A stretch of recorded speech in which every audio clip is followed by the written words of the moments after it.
आजम खान बन गए अखिलेश के बोझ। मुस्लिम वोटर से समझौता कर रहे अखिलेश। सपा से आजम खान का रिटायरमेंट तय। आजम खान अब अखिलेश यादव के लिए वैसे ही हो गए हैं जैसे पुराने फोन का चार्जर। कभी भैया बड़े काम के थे, लेकिन अब किसी नए मॉडल से फिट ही नहीं बैठते।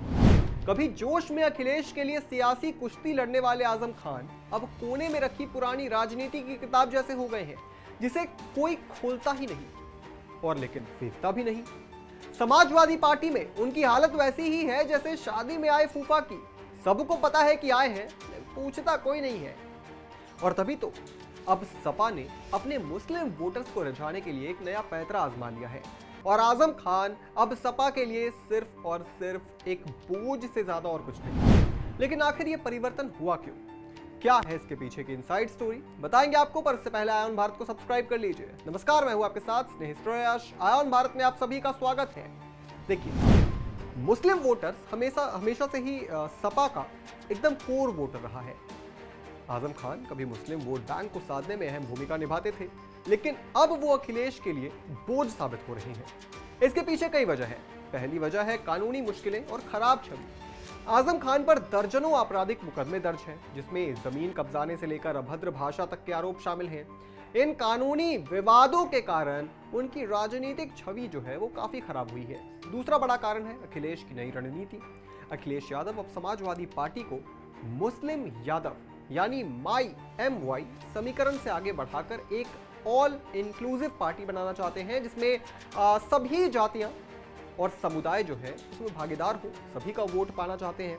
वो दलित, पिछड़ा और OBC वोटों को भी साधने की कोशिश कर रहे हैं, जिससे पार्टी सिर्फ मुस्लिम नेता की छवि पर निर्भर न रहे। तीसरा कारण, नया मुस्लिम नेतृत्व तैयार करना। सपा अब मुस्लिम वोट बैंक के लिए आजम खान पर निर्भर नहीं रहना चाहती। अखिलेश नए मुस्लिम चेहरों को आगे बढ़ाना चाहते हैं, जैसे इमरान प्रतापगढ़ी, शफीकुर रहमान बर्क और अन्य युवा मुस्लिम नेता। इससे यह साफ है कि देखिए, संकेत बहुत क्लियर जाता है कि पार्टी अब किसी एक व्यक्ति के सहारे नहीं रहना चाहती है। चौथा और सबसे अहम कारण, आजम खान और सपा के रिश्तों में खटास। जेल से बाहर आने के बाद आजम खान और अखिलेश यादव के रिश्तों में खटास आई थी। आजम की नाराजगी कई बार दिखी और उन्हें इनडायरेक्टली जो है अखिलेश पर हमला करते हुए देखा गया। वहीं अखिलेश ने भी आजम के समर्थन में ज्यादा जोश के साथ समर्थन जो है वो दिया नहीं। इससे साफ होता है कि दोनों के बीच जो है पहले जैसी नजदीकियां नहीं है। पांचवा कारण है मुस्लिम वोटों का नया समीकरण। अब उत्तर प्रदेश की राजनीति में AIMIM जैसे पार्टियां भी मुस्लिम वोटों को बांटने लगी हैं।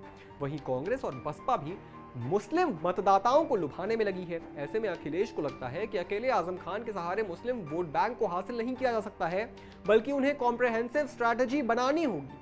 देखिए, बीतते वक्त के साथ राजनीति में बदलाव होते आए हैं, मगर इस तरह अपने नेता को छोड़ देना कहां तक सही है ये तो अखिलेश ही जाने।